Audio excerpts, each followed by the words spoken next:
Hello and welcome dear students. My today's topic is Ectocarpus, a brown sea alga. The genus Ectocarpus shows many of the simplest features in the class Phaeophyceae and is one of the best known brown alga. It is often seen as hairy growths in pools, mostly attached to rocks and other algal species. The plant body has a branched filamentous thallus, green-brown or yellow in color and measuring from a few to about 30 cm in length, forming generally a bushy habit. The plants are dioecious because the male and female gametophytes are formed in gametangia, which are borne on different thalli. Common in the colder seas of northern hemisphere, these organisms have become tolerant to the metal pollution which surrounds ports and docks. They resemble the green alga in their cell wall structure with an inner wall of cellulose and an outer wall of pectin, but differ in wall composition, cellular contents and structure of motile cells. Phylogenetically, Ectocarpus is one of the primitive brown alga with an isomorphic type of life cycle, in which the sporophyte and gametophyte generations are mostly identical in appearance. Now, let us analyze its diversity and taxonomy. The line in 1809, based on the materials collected by W. J. Hooker, published the first valid description of Ectocarpus using the name Conferva siliculosa. Lingbe in 1819 described the genus Ectocarpus based on the material from Denmark and cited Conferva siliculosa as basionym. Ectocarpus siliculosus is the type species of the order Ectocarpales, which includes most of the small brown algae. There are 410 species and infraspecific names in the algal database at present, of which 100 have been flagged as currently accepted. About 16 species of this genus have been reported from India. Systematic position. The genus Ectocarpus belongs to division Heterocontophita of class Phaeophyceae in order Ectocarpales and family Ectocarpaceae. Let us analyze its distribution. Ectocarpus is a marine alga of worldwide distribution with many species. A few of them, at least 6, have also been reported to occur in fresh waters. The marine species are cosmopolitan in distribution, but are more abundant in colder seas of temperate and polar regions. The genus is common along the Atlantic coast, but scarce along Pacific coast. It mostly occurs as lithophyte along coasts in littoral and sublittoral zones. Some species also grow as epiphytes on the other algal genera. Species like Ectocarpus fasciculates has been found growing on fins of certain fishes.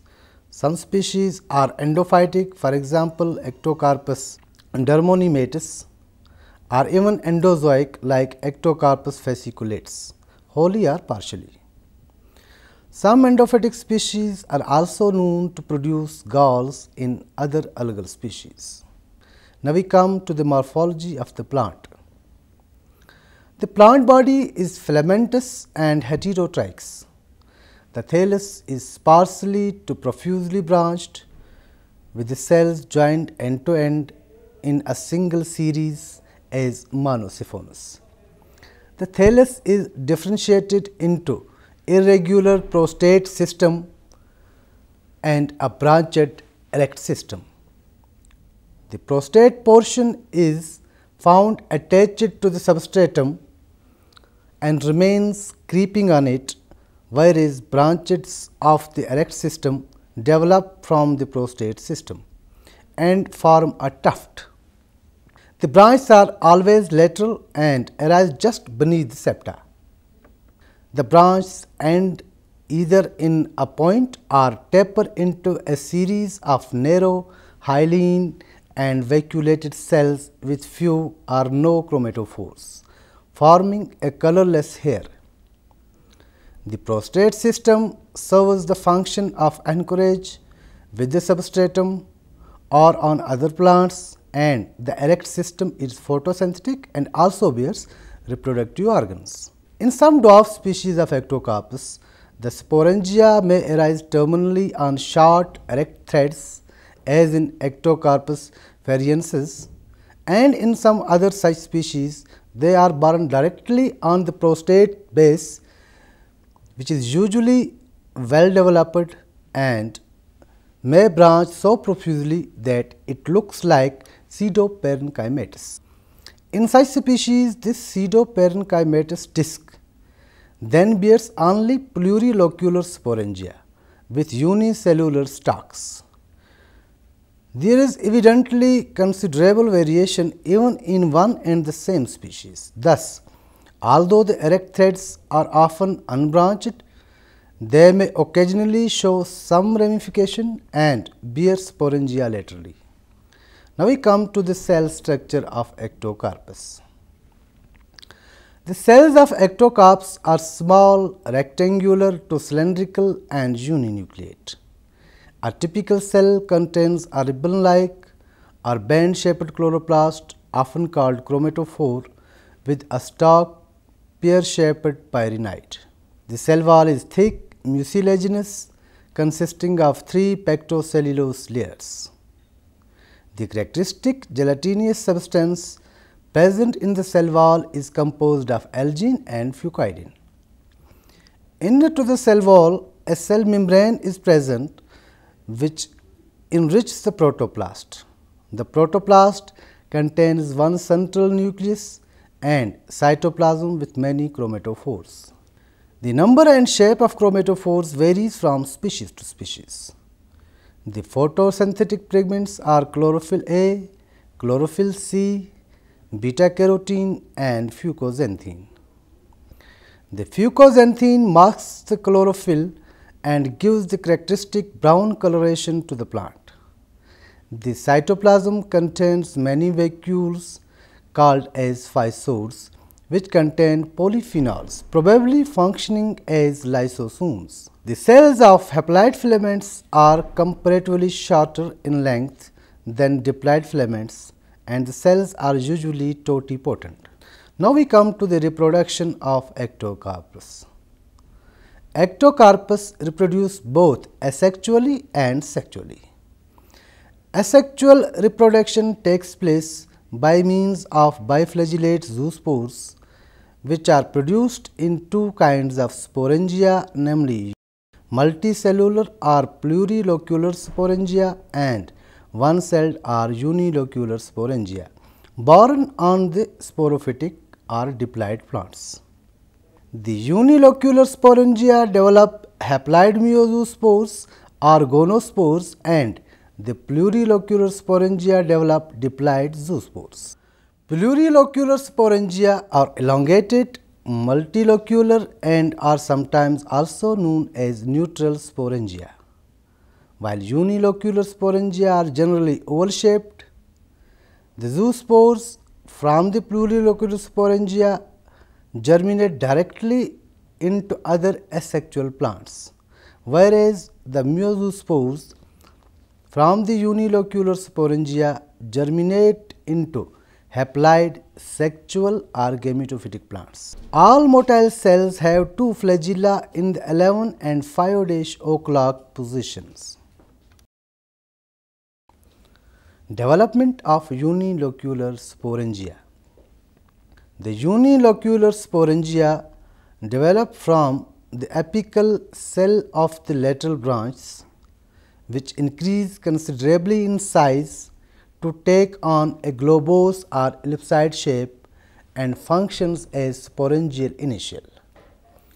Simultaneously, the number of chromatophores also increase within the developing sporangium. The diploid nucleus of this initial cell first undergoes meiosis, followed by several mitotic divisions to produce 32 to 64 haploid daughter nuclei. There is then cleavage of the cytoplasm to form as many uninucleate daughter protoplast units with single chromatophores and haploid nucleus. Each unit then metamorphoses into a pyriform biflagellate diploid swarmer called meiozospore. The flagella are unequal and are inserted laterally, with posterior flagellum shorter and whiplash type, while the anterior one is larger and tinsel type. During the liberation of the meiozospores, the apex of the sporangium wall gets dissolved and the spores are liberated in gelatinous mass. After 50 to 60 seconds, they get free from this mass and swim freely in water. They remain motile for about 30 minutes or so. Germination of meiozospores.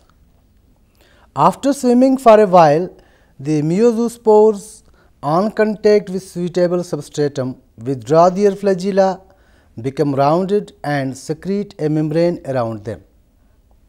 Within a short time, a germ tube is formed which divides and redivides to form the prostate filaments.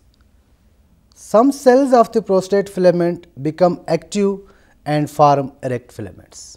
The plants developed in the germination of these haploid meiozospores are gametophytes or sexual plants in the life cycle. Development of plurilocular sporangia. Plurilocular sporangia are elongated, conical and multicellular bodies developed singly on diploid sporophytes. Initially, they develop like unilocular sporangium at the tip of the short lateral branch. The apical cells elongate and function as sporangial initial. The sporangial initial becomes enlarged and undergoes repeated mitotic divisions, forming 6 to 12 cells in a vertical row. The cells then undergo several vertical divisions, as a result of which a multicellular cone-like structure consisting of several hundred small cubical cells arranged in 20 to 40 transverse tiers is produced, forming a plurilocular sporangium.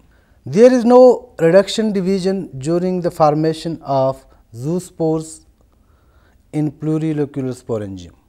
So, each small cubical cells of the plurilocular sporangium contains single diploid nucleus. Each unit then metamorphoses into a single uninucleate and diploid biflagellate zoospore. The zoospores formed from plurilocular sporangium are similar with meiozospores developed in unilocular sporangium, but are diploid in nature. The zoospores of plurilocular sporangium liberate through apical or lateral aperture and on germination produce the sporophytic plants or diploid plants. Now, we come to the sexual mode of reproduction.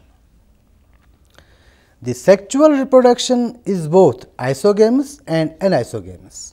However, anisogamy is more common, whereas oogamy has not been observed in Ectocarpus. Anisogamy may be of two types: morphological anisogamy as observed in Ectocarpus secundus, or physiological anisogamy as observed in Ectocarpus siliculosus. The gametes are produced inside the plurilocular gametangia, borne on haploid plants or gametophytes. Development of plurilocular gametangia. They are large, elongated, sessile or short-stalked multicellular structures. Morphologically, plurilocular gametangia are alike in structure and development with plurilocular sporangia, but are produced by haploid or gametophytic plants. These gametophytic plants in certain species are physiologically of two types, but morphologically similar. The plurilocular gametangia produce haploid gametes. On the other hand, plurilocular sporangia produce diploid zoospores. During development, the terminal cell of the lateral branchlet gets inflated, followed by repeated transverse divisions to produce a vertical row of flat cells. This is followed by longitudinal and transverse divisions, resulting in the formation of several hundred small cubical cells arranged in about 20 to 40 transverse tiles. Each cell gives rise to one, sometimes two biflagellate pyriform gametes, which in structure are similar to zoospores. Though both are morphologically more or less alike, the gametes are slightly smaller in size than the zoospores. The gametes are liberated from the gametangia following the same procedure as that of zoospore liberation from the plurilocular sporangia. Fertilization. Fertilization in brown alga is generally external, involving fusion of naked gametes that have been released into the surrounding seawater. During fertilization, many male gametes encircle the female gamete and get entangled by the anterior large flagellum. This stage is called as clump formation. Out of the many, only one male gamete fuses with the female gamete, and the remaining gametes go astray and gradually get destroyed. The uniting gametes then form the zygote through plasmogamy and karyogamy. Majority of the species show physiological anisogamy, but morphological anisogamy is observed in Ectocarpus secundus. In physiological anisogamy, both the uniting gametes are morphologically similar, but in morphological anisogamy, female gamete is larger than the male gametes. Isogamy is also reported in some species such as Ectocarpus globifer. Here the fusing gametes are similar in every respect, looking alike and behaving alike. Fusion occurs between isogametes coming from same plant or even from the same gametangia.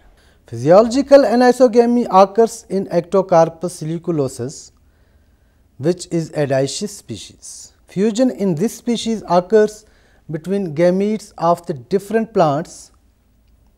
The fusing gametes are morphologically identical, but differ in their sexual behavior. One is less active and often called as the female gamete. It becomes passive and motionless after a short time. The more active male gamete cluster around and fix themselves to the body of the female gamete by forwardly directed flagella. Some of the anchoring flagella of one of these gametes contract and its body is brought in contact with female gamete.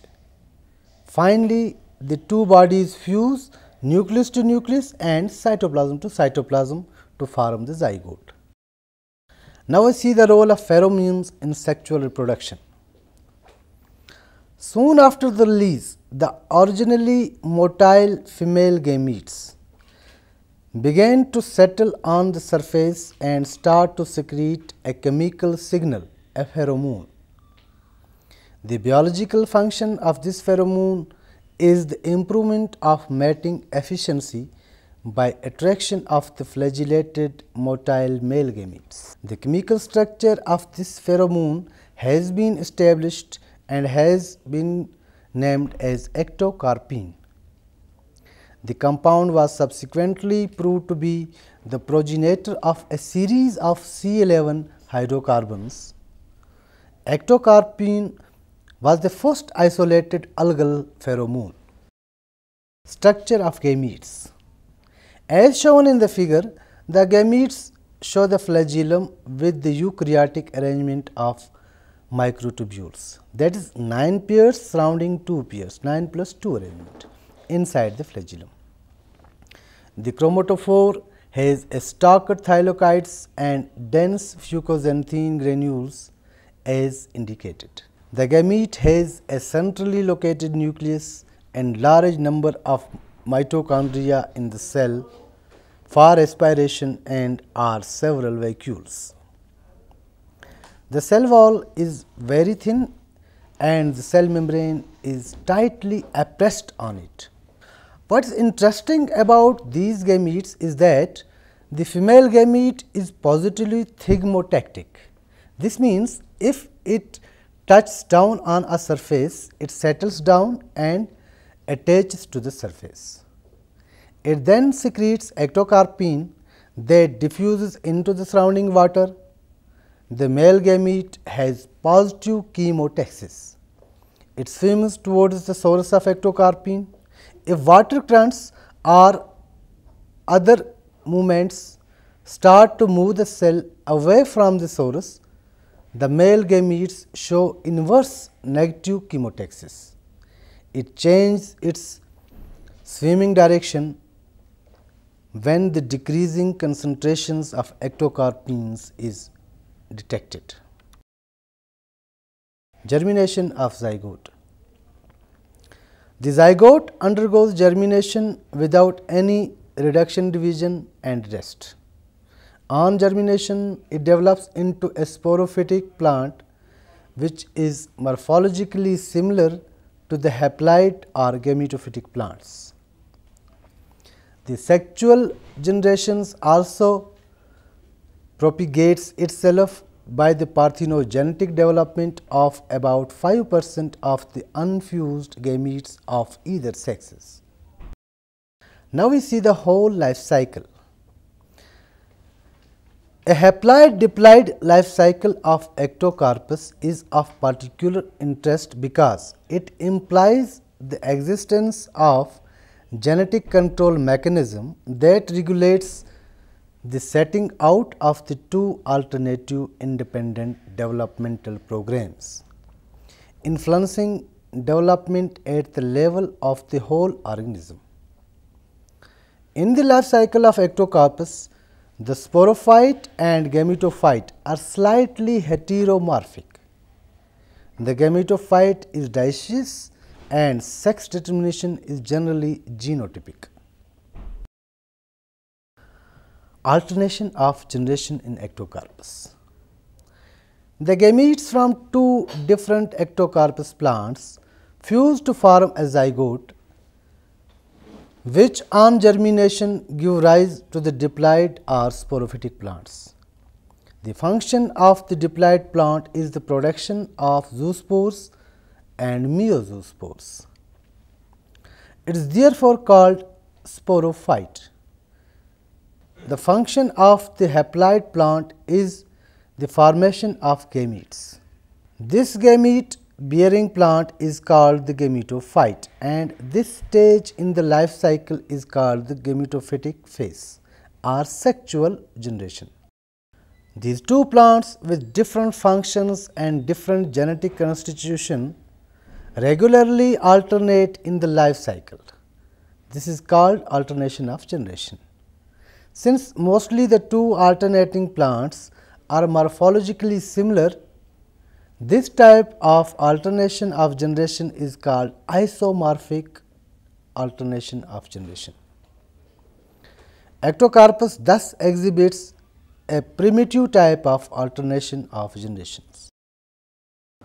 Dear students, in our today's lecture, we discussed structural, morphological and reproductive details on the brown alga ectocarpus. We also highlighted the role of pheromones in the sexual reproduction and the pattern of alternation of generations. Hope that the lecture will help you to understand the morphology and life history of ectocarpus. Thank you very much.